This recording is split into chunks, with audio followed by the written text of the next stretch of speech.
In today's video, I'm going to teach you how to reschedule Google Calendar event. By the end, you'll feel confident changing an event's date or time without worrying about missing anything important. Start by opening your web browser and going to calendar.google.com.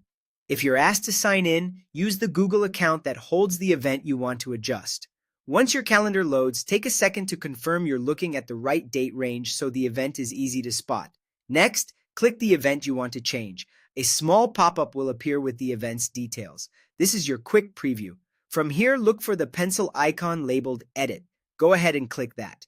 The full editing page will open, giving you complete control over the event's settings. Now let's make the actual change. At the top, you'll see the event's date and time fields. Click the date to open the date picker and choose the new day you want. Then adjust the start and end times using the drop-downs or by typing the times directly. Be mindful of AM and PM if your calendar uses a 12-hour format, and make sure the end time reflects the correct duration for your event.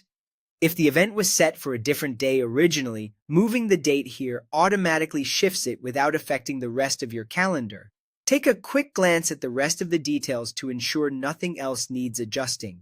If the event includes other people, the guest list will still be intact. You're only changing when it happens. Keeping your change limited to the date and time helps you reschedule cleanly without altering anything else. When you're happy with the new date and time, click Save at the top. That's the key step that locks in your change. After saving, you'll see the event appear in its new spot on your calendar.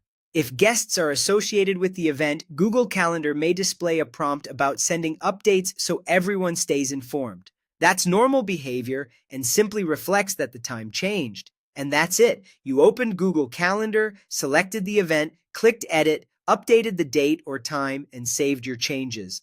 A simple, reliable process you can use anytime your schedule shifts. If you found this helpful, keep practicing with a test event so you can reschedule quickly when it really counts.